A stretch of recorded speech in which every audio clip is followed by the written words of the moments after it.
Hello बच्चों, क्या हाल चाल? सब बढ़िया होंगे। आज हम एक क्वेश्चन और ले रहे हैं कार्टेशियन थर्मोडायनामिक्स का, एडवांस लेवल का। बहुत ही बढ़िया क्वेश्चन है, अच्छी तरह देखें। अपन प्रैक्टिस के लिए क्वेश्चन ले रहे हैं। क्वेश्चन ये है, a ideal gas undergoes a circular cycle. ये जो साइकिल दिया गया है ये सर्कुलर है, ठीक है। कैसा साइकिल है? सर्कुलर है। इस चीज का ध्यान रखना, इसका यूज करेंगे अपन। As shown in the figure में जो शो किया गया है, find the ratio of maximum temperature to minimum temperature. यानी इस सिस्टम के अंदर जब टेम्परेचर मैक्सिमम हो जाए और जब टेम्परेचर मिनिमम हो जाए, उन दोनों का क्या बताना है? रेशियो बताना है। अगर ये पीवी डायग्राम आपको गिवन हो तो समझ इसे तो उससे समझ आया होगा। ये कह रहे हैं कि सर्कुलर साइकिल है, इसके अंदर गैस को ऐसे घुमाया जा रहा है, तो आपको बताना है maximum temperature to minimum temperature का रेशियो फाइंड आउट करना है। तो अच्छी तरह समझे, अच्छी तरह देखें। देखो मैं सोल्व करने की कोशिश कर रहा हूं।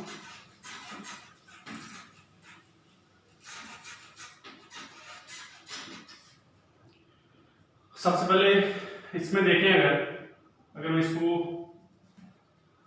ये हो जाएगा 2v0, ये 3v0, v0, तो ये हो जाएगा 2p0। अगर मैं मिड पॉइंट मान लूं तो कोई दिक्कत? ठीक है। हमें बताना है maximum temperature to minimum temperature का रेशियो। अगर मैं इस पॉइंट पे बात करूं, अलग पेन से शो कर रहा हूं। सबसे पहले मैं इस पॉइंट पे बात करूं, इस पॉइंट पे P और V, टेम्परेचर का मतलब क्या होता है? P और V का मल्टीप्लिकेशन ही होता है।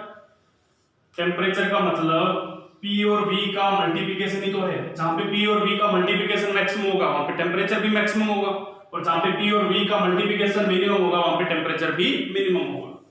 इस पॉइंट पे देखें, ये मान लेते A पॉइंट है, ये B है, ये C है और ये D। कौन सा पॉइंट है? D। A पॉइंट पे बात करें, अगर ये पॉइंट ये बात A पॉइंट पे बात करें, A पॉइंट पे तुम देखो P और V का मल्टीप्लिकेशन कितना है? प्रेशर P0 और वॉल्यूम कितना है? 2v0। तो ये आ गया P0 2p0 v0, ठीक है। B पॉइंट पे बात करें, B पॉइंट पे कितना है? 2p0 प्रेशर है, वॉल्यूम कितना है? v0, तो ये भी आ रहा है 2p0 v0।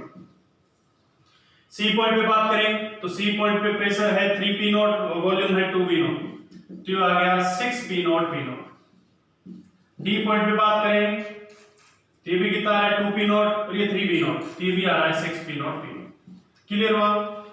अब तुम देखो A से B पॉइंट के बीच में, A पॉइंट पे भी टेम्परेचर इतना है, यानी P और B का मल्टीप्लिकेशन इतना है, और B पे भी, यानी A और B पे दोनों का P और B का मल्टीप्लिकेशन सेम आ रहा है।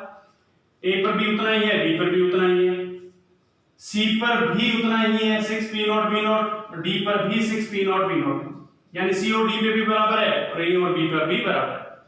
हमें पता है जब दो चीजें कोई फंक्शन में, यहाँ पे मान लो टेम्परेचर T है और यहाँ पे भी टेम्परेचर T है, तो इसका मतलब क्या होता है? इसका मतलब ये होता है कि यहाँ से यहाँ तक हो सकता है पहले टेम्परेचर बढ़ा हो और फिर घट गया हो, या ऐसे हो सकता है यहाँ से यहाँ तक टेम्परेचर घटा हो या यहाँ से यहाँ तक फिर बढ़ गया हो। दो ही पॉसिबिलिटी हो सकती है, या तो यहाँ से यहाँ तक टेम्परेचर बढ़ा है फिर घट गया है और वापस घट के पहले के बराबर आ गया, या यहाँ से यहाँ तक टेम्परेचर बढ़ा है और यहाँ से यहाँ तक टेम्परेचर घटा है, या यहाँ से यहाँ तक टेम्परेचर घटा है और यहाँ से यहाँ तक टेम्परेचर बढ़ा है। समझे? इसमें ये दो पॉसिबिलिटी हो सकती है। इसका मतलब ये हुआ कि मिनिमम टेम्परेचर जो आएगा वो यहीं कहीं आएगा, A और B के बीच में या A और B पर, और मैक्सिमम टेम्परेचर जो आएगा वो C और D के बीच में या C और D पर ही आएगा। कोई दिक्कत? इस चीज को अपन देखते हैं। क्लियर है? तो इस डायग्राम को मैं दोबारा बनाता हूं, अच्छी तरह देखें।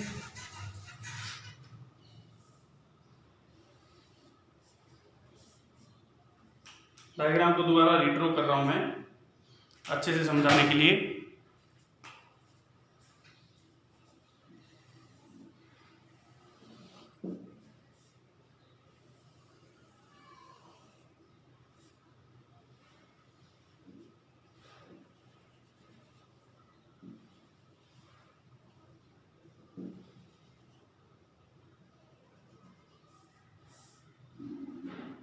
ये पॉइंट हमारा 3p0, ये हमारा 2p0, ये हमारा p0, ये हमारा v0,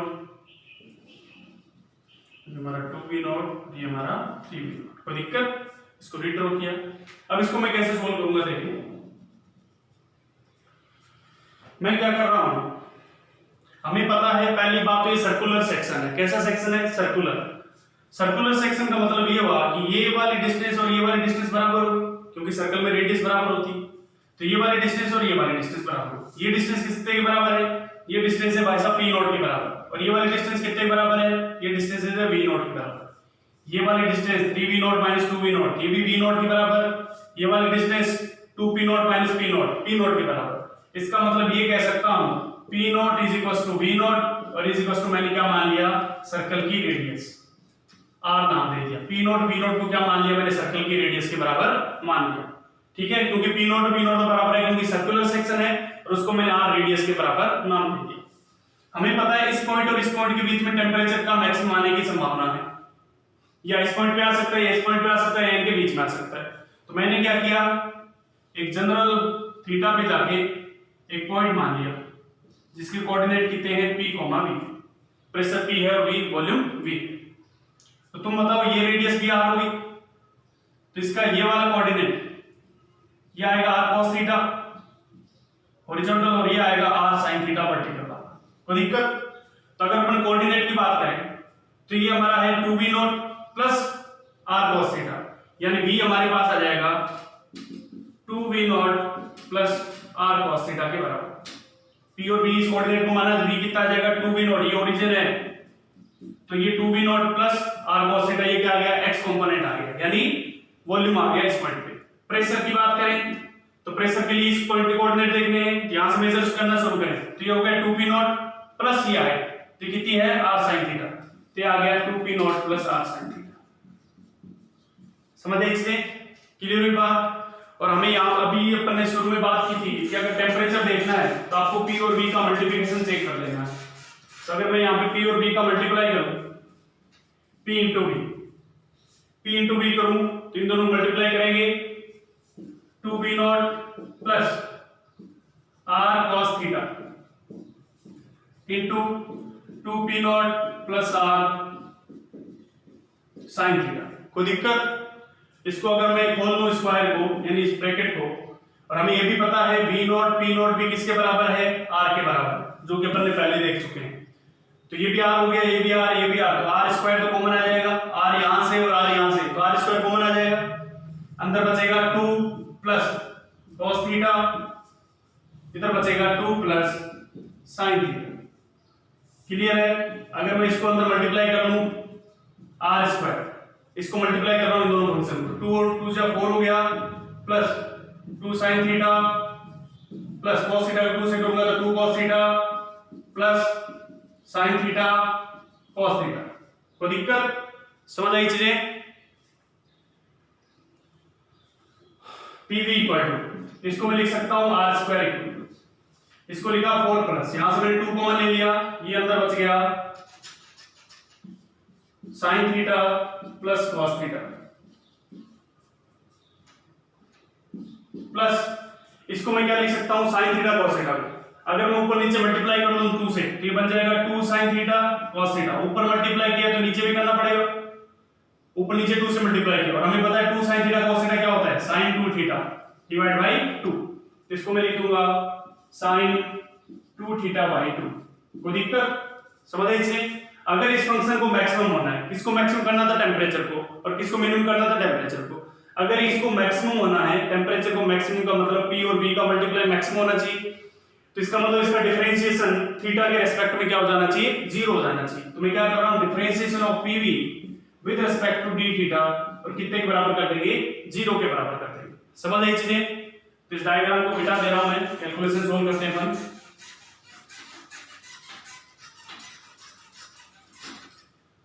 तो अगर इसको डिफरेंशिएट सोल्व करूं तो r स्क्वायर तो कॉमन आके 0 में चला जाएगा, 4 का डिफरेंशिएशन 0 प्लस 2 sin थीटा का डिफरेंशिएशन cos थीटा, और cos थीटा का डिफरेंशिएशन माइनस sin थीटा। कोई दिक्कत?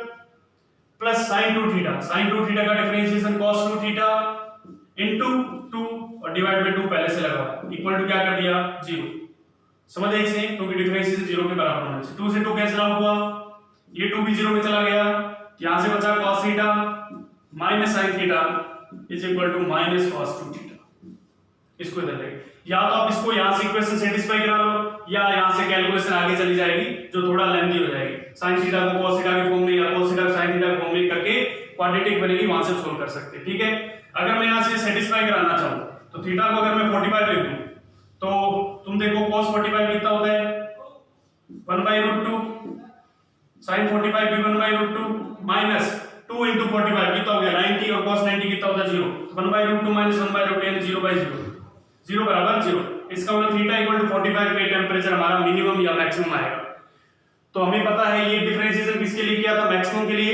तो टेम्परेचर हमारा थीटा इक्वल टू 45 पे क्या आना चाहिए, मैक्सिमम आना चाहिए। कितना आना चाहिए, मैक्सिमम आना चाहिए। और कितना आना चाहिए वो अपन इस फंक्शन में पुट कर देंगे, इस फंक्शन में। तो थीटा इक्वल टू 45 पर टेम्परेचर क्या आएगा, मैक्सिमम आएगा, यानी पीवी का मल्टीप्लिकेशन क्या आएगा, मैक्सिमम आएगा। कोई दिक्कत? तो मिनिमम कब आएगा, हमें पता है, अगर ट्रिग्नोमेट्री अच्छी तरह से पढ़ी आपने, ये जो अपन ने डायग्राम बनाया था, थीटा अपन ने यहां बनाया था, तो ये एंगल कितना आया था 45। तो यहां अगर मैक्सिमम आ रहा है और हमें पता है मिनिमम इस और इस पॉइंट के बीच में, तो इसका मतलब ये भी मिनिमम कहां आएगा, ये भी 45 डिग्री पे आएगा, यानी -45 कह सकते हैं। ये मिनिमम यहां कहीं आएगा। उसके लिए अपन थीटा कितना पुट कर देंगे, -45 पुट कर देंगे। तो दिक्कत समझ आई इसमें? तो अपन टी मैक्सिमम निकालते हैं। तो T max equal to T max put करिए, इसके अंदर पुट करो, तो बन जाएगा r² इंटू 4 + 2 sin 45 1/√2 1/√2 यानी कितना बन गया 2/√2 यानी 4/√2 प्लस sin 45 2 इंटू sin 90 90/2 यानी 1/2। ये तो बन गया टी मैक्सिमम। इसको सोल्व करेंगे r² इंटू 4 + 4/√2 + 1/2, इसको मैं लिख सकता हूं 2√2, तो 4 + 1/2 + 2√2, तो ये बना r² इंटू 8 9/2 + 2√2। तो ये हमारा आ गया टी मैक्सिमम की वैल्यू। इसकी वैल्यू आ गई, टी मैक्स की वैल्यू आ गई। समझे इसे? इसी तरह टी मिनिमम निकालना है, तो थीटा कितना पुट कर देंगे, -45 पुट कर देंगे, 4 टी मिनिमम। ठीक है, टी मिनिमम के लिए थीटा कितना पुट कर देंगे, -45। तो इस फंक्शन के अंदर -45 पुट करिए, तो टी मैक्स आ गया। टी मिनिमम के लिए r² तो बाहर है ही, 4 जैसे ही 45 माइनस पुट करेंगे, sin -45 माइनस sin 45 हो जाएगा, यानी -1/√2 2 इंटू -1/√2 प्लस cos -45 कितना होता है, कितना होता है cos -45 1/√2, ठीक है, प्लस sin 2 θ/2। इस फंक्शन के अंदर पुट करने के बजाय इसमें पुट कर लेते तो इजी से हो सकता था। ये अपन ऐसे पंगा कर रहे हैं इसमें।